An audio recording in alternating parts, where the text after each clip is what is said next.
Hello everyone. Today's what we'll be doing is we'll be seeing why do objects float and why do objects sink. So before that we first need to identify what are the objects that sink and what are the objects that float on water. So let's try this out with some of the samples, and what we have got here is I have a bottle containing oil, I have a metallic bowl, I have an egg, that's an unboiled egg, a raw egg. I have an orange that is without peeled, and I have an orange with peel, like I have taken its peel off. I have a rubber ball, and finally I have got this feet scrubber. This is made up of a porous stone, something like that. And one last thing is a soda bottle, a soda can.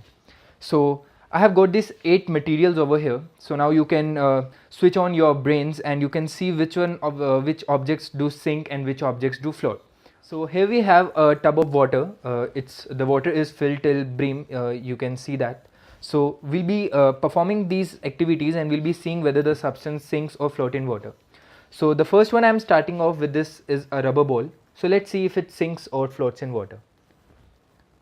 So as you can see, it is floating on water. So now let's try the activity with an orange and let's see if it sinks or floats in water. So to your surprise, you can see that it still floats on water. But what about this one? It's still an orange or a fruit, but I have taken off its peel. So what difference do you think can happen? So let's try this out. So you'll be amazed to see that it sinks in water. It actually sinks in water, like you can see. It's not floating, it is sinking in water. So what about this egg? What do you think will happen? Will it sink or will it float on water? So let's see. So you can see it is sinking in water. One another thing is this metallic bowl, and this metallic bowl, let's see, it's floating on water. One thing is this oil, and you can guess that oil actually floats on water, but what about this one? This is a bottle containing the oil. So will it behave like a oil or a different one? So let's see. It's still floating on water. So the last one that we have is this stone. It's a porous stone or a feet scrubber that we say. So let's see if it sinks or floats. Another one that was left is this soda can. So what about this one? This feels a little heavy. So will it sink or will it float on water? So let's see. So you can see that it neither is sinking nor is it floating on water. So now that we have seen that some substances behave differently when are like dipped in water, and some substances behave quite differently. But why is that happening? What is that water is applying on that object that is making them sink or float? Obviously there is no magic trick over here. It has to do with water. So let's try this with this container.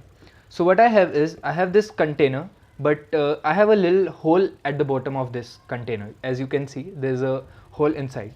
What I'll be doing is I'll be dipping this thing and I'll be noted down if something happens at the bottom. So let's see.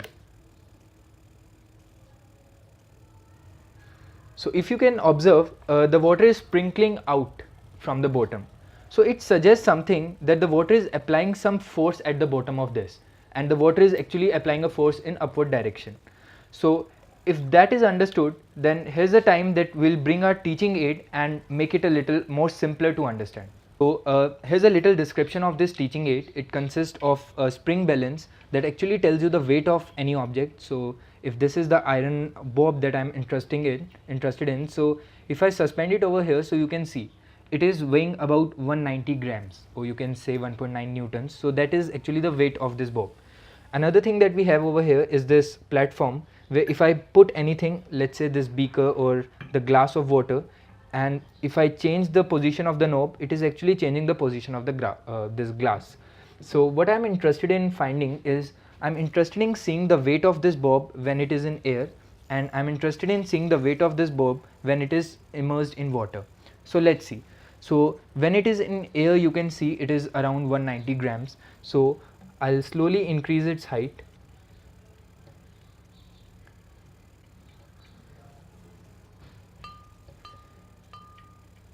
So if you observe carefully, this spring balance is not now, it's not showing 190 grams now. it's showing a little less than 190 grams, or if you take a little closer view, it is showing about 155 grams. It's between 150 and 160 grams. So one thing we can conclude from this is whenever an object is immersed inside water, is immersed in water, there is a loss of weight. And the reason the loss of weight happens is because the water might be be exerting some upward force on this water, and this is what we say the buoyancy force. So in the next video, we'll be discussing about why only this much weight loss is there, why not a huge weight loss or less weight loss, or why some objects are floating and sinking, because it has to do with weight loss, but how much weight loss is there, that has to be discussed. So in the next video, we'll discuss about the Archimedes principle, and this whole thing was the starting of that thing.